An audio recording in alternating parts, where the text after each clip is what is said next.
दोस्तों, जय श्री कृष्णा। स्वागत है आपका हमारे चैनल पर। आप सभी को योगिनी एकादशी व्रत की ढेर सारी शुभकामनाएं। ये जो योगिनी एकादशी होती है, यह आषाढ़ मास के कृष्ण पक्ष की एकादशी को ही योगिनी एकादशी कहा जाता है।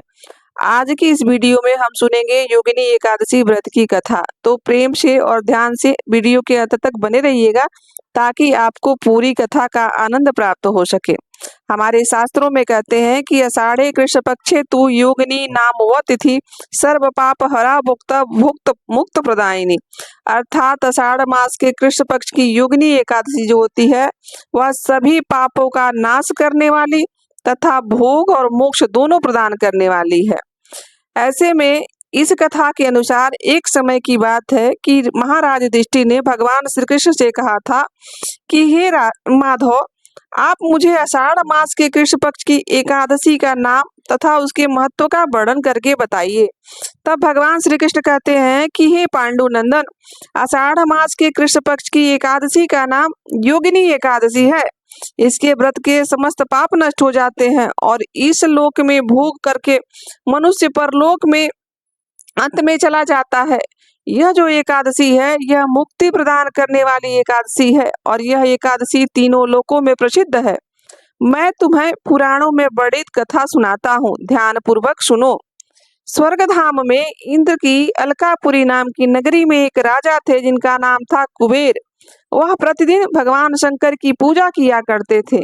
उनका एक माली था जो उन्हें पुष्प ला कर देता था, वो पुष्प भगवान शंकर को चढ़ाने के लिए, जिसका नाम था हेम। उसकी पत्नी थी जिसका नाम था विशालाक्षी। एक दिन विशालाक्षी मानसरोवर के किनारे थी और उसी मानसरोवर के किनारे जब हेम पुष्प लेने जाता है तो वह अपनी पत्नी को देखकर कामसक्त हो जाता है और वह अपने स्त्री के साथ रमण करने लगता है। इसी कारण से उसे पुष्प लाने में देर हो जाती है और दोपहर हो जाती है।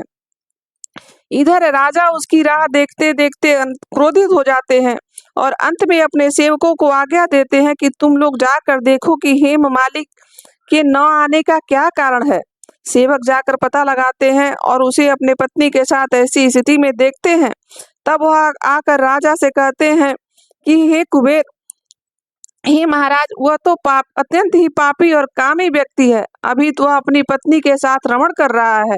यह सुनकर कुबेर महाराज क्रोधित हो जाते हैं और हेम मालिक जब राजा के पास भय के मारे कांपता हुआ उपस्थित होता है, तब राजा कुबेर क्रोध के मारे कांपते हुए उसे कहने लगते हैं कि अरे पापी नीच कामी, तूने मेरे परम पूजनीय ईश्वर की सेवा में आने में देर की और उनका अनादर किया है, इसलिए मैं तुझे श्राप देता हूँ कि तू स्त्री का वियोग सहेगा और मृत्यु लोक में जाकर कोढ़ी होगा। कुबेर के श्राप के प्रभाव से माली उसी क्षण स्वर्ग से पृथ्वी पर गिर पड़ा और धरती पर आते ही उसे सफेद रंग की कोढ़ निकल आई। उसकी स्त्री भी उसी समय अंतर्ध्यान हो गई और मृत्यु लोक में आकर उसे अनेक दुख भोगने पड़े। भयानक जंगल में जाकर बिना अन्न और जल के भटकता रहा।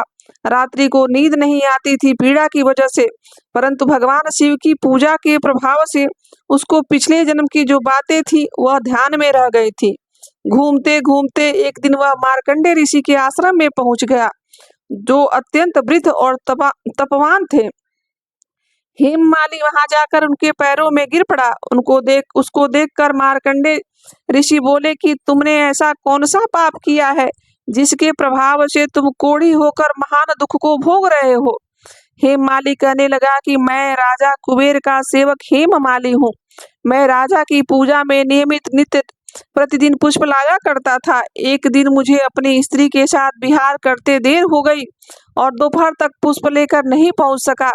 इसी कारण से उन्होंने मुझे श्राप दे दिया कि तुझे स्त्री का वियोग होगा और तू मृत्यु लोक में जाकर कोढ़ी बनकर दुख भोगेगा।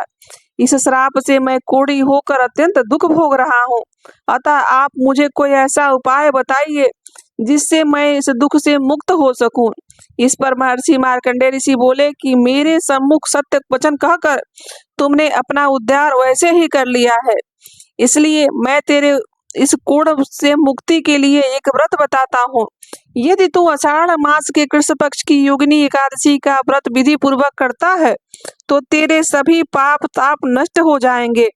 यह सुनकर हेममालिनी ने अत्यंत प्रसन्नता से मुनि को साष्टांग प्रणाम किया और हेममालिनी ने मुनि के कथानुसार विधि पूर्वक योगिनी एकादशी का व्रत धारण किया, जिसके प्रभाव से उसका पुराना स्वरूप पुनः उसे प्राप्त हो गया और उसे अपने स्त्री के साथ रहने का भी सुख प्राप्त हुआ। इस पर भगवान श्री कृष्ण आगे कहते हैं कि हे राजन, यह योगिनी एकादशी का व्रत 88,000 ब्राह्मणों को भोजन कराने के बराबर फल प्रदान करती है। इस व्रत से समस्त पाप नष्ट हो जाते हैं और जो रोगी व्यक्ति होता है उसे रोग से भी मुक्ति मिल जाती है और अंत में स्वर्ग की प्राप्ति होती है। जो भी श्रद्धा पूर्वक योगिनी एकादशी की कथा सुनता या सुनाता है अथवा व्रत करता है, उसे भगवान श्री हरि विष्णु के शरण प्राप्त होती है और उसके समस्त पाप नष्ट हो जाते हैं, अंत में मोक्ष की प्राप्त होती है। तो प्रेम से बोलिए विष्णु भगवान की जय, एकादशी मैया की जय, तुलसी मैया की जय। तो दोस्तों, यह थी योगिनी एकादशी व्रत की कथा। आशा करते हैं कि आपको यह कथा अच्छी लगी होगी और यहाँ तक बने रहने के लिए आप सभी का दिल से आभार। मिलते हैं किसी ऐसी कथा कहानी के साथ। अभी के लिए बस इतना ही। राधे राधे, जय श्री कृष्णा।